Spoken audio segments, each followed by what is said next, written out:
So you or your significant other are pregnant, and you're wondering, how much paid time off do we get?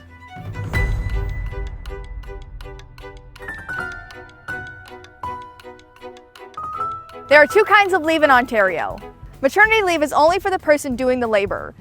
Literally. You're allowed 17 weeks in total, but EI will only pay for 15 of them. They can start anywhere between 12 weeks before your due date and 17 weeks after. Parental leave is available to both parents. There are two choices, standard and extended. Standard is 40 weeks split between the two of you. They must be used between 52 weeks of your child's birth or adoption, and one parent can't take more than 35 out of 40 of those weeks. During standard leave and pregnancy leave, you get weekly payments equal to 55% of your working income up to a maximum. That maximum changes yearly, but right now it's $729. Extended leave gives you more time off, but smaller payments. 69 share weeks with an individual maximum of 61 weeks. Payments cover only 33% of your pre-leave income with a current maximum of $437 a week. How you divvy up those weeks is up to you though. If I were to have a baby right now, after 15 to 17 weeks of maternity leave, I could take another 35 off for parental leave, and my husband gets the remaining 5 weeks to spend with little Giuseppe.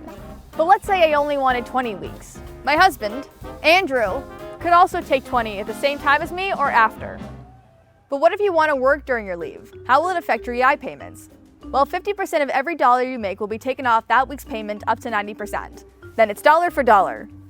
Oh, side note, some employers top up payments for some of the time you're off, so check with your work to see if that's something they offer, and if there are conditions with it, like you have to keep working there after your leave. But every company operates differently, so ask your HR department for specifics. Just remember, to get these benefits, you need to have worked at least 600 insurable hours, care for a new baby or adopt a child, and had your weekly earnings decrease by more than 40% because you're taking leave. Which means, if only one of you meets those criteria or you're a single parent, only one of you gets the benefits. No, mine. And bad news for freelancers and self-employed people, you don't automatically qualify.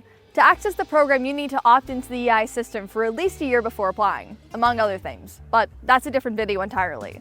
At least we can all be grateful we're not in the US, where federal law provides only 12 weeks of unpaid job-protected leave for eligible employees. Some states and employers are nicer about it than others, but man, listen, you can't control everything that comes with having a baby. And I should know, I used to be one. But understanding what's available to you gives you one less thing to worry about as you navigate that first year or so with your new human. Congratulations. Thanks for watching this episode of Knowledge Gap. If there's other things you feel like you need to know as an adult but don't, let me know in the comments and I might make a video about it. I'll talk to you guys later. Bye. I call it the baby because it's roughly the size of a small child. A very small child.